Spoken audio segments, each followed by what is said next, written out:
Hello everyone, in today's video, I would like to share about the Four Reliances teaching in Buddhism. The teaching of the Four Reliances is an important doctrine in Buddhism, consisting of four principles. Rely on the Dharma, not on the people. This means we should rely on the authentic Dharma taught by the Buddha, recorded in the sutras, not on any person, monastic or layman. Rely on the meaning, not just on the words. We should grasp the profound meaning of the Buddha's teachings, not cling to the external forms of language and writing. Rely on wisdom, not on discriminative consciousness. We should use true wisdom to judge, not rely on individual, subjective and biased perceptions. Rely on the definitive sutras, not on the interpretable ones. We should only rely on the sutras whose meanings we have thoroughly understood, not those we have not fully understood yet. Thus, the teaching of the Four Reliances provides four important principles for Buddhists to follow to avoid mistakes and misunderstandings in their practice. They were the Buddha's final teachings, before entering nirvana, showing the significance of this doctrine. The Four Reliances stems from the Dharma and language are inseparable viewpoint in Buddhism. Accordingly, Dharma and language are closely interrelated. Language and wording are just means to convey the Dharma. Thus, grasping the profound essence and spirit of the Dharma is most important, not clinging to the external forms of language. Specifically, relying on the Dharma, not on the people, teaches us to depend on the Buddha's teachings, not anyone else. Because no matter how eminent, people still have limitations in knowledge and wisdom. Only the Buddha has fully penetrated the absolute truth. Therefore, the Buddha's teaching is the most solid foundation for us to rely on. However, this does not mean we completely deny assistance and guidance from virtuous teachers.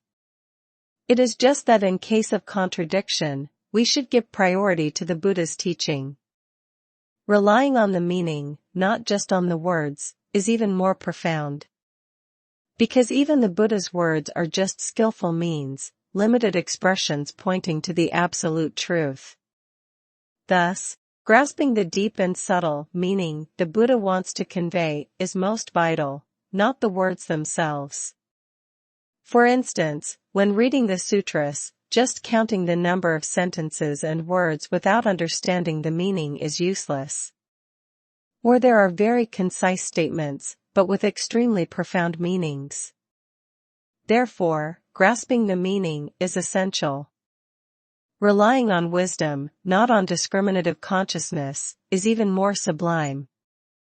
Because even if we understand the meaning of the sutras, relying on subjective perception to evaluate can still lead to mistakes. Our perceptions are heavily affected by the five desires, craving, anger, ignorance, self-view, dharma view, etc. Thus, we need to use true wisdom, prajna wisdom, to see things as they truly are. Finally, relying on the definitive sutras, not the interpretable ones, is also very important. Because among thousands of Buddhist scriptures, as ordinary beings, beginners on the path, how can we thoroughly understand them all right away? Therefore, it is important to selectively study contents suitable to our level, gradually practice, not impatiently demand full understanding from the beginning. Thus, the teaching of the Four Reliances expresses the open and flexible spirit of Buddhism, no rigidness or obstinacy. The Dharma and language are expedients, all aiming to help sentient beings penetrate the ultimate truth and attain enlightenment and liberation. Therefore, self-effort and diligence to cultivate wisdom, to comprehend the Buddha's teaching is most important. Through the above analysis, we can see the Four Reliances is greatly significant in Buddhism. It is the guidance to help Buddhists avoid mistakes on the path, flexibly and creatively apply the Buddha's teaching to attain enlightenment and liberation. I wish you all a peaceful day.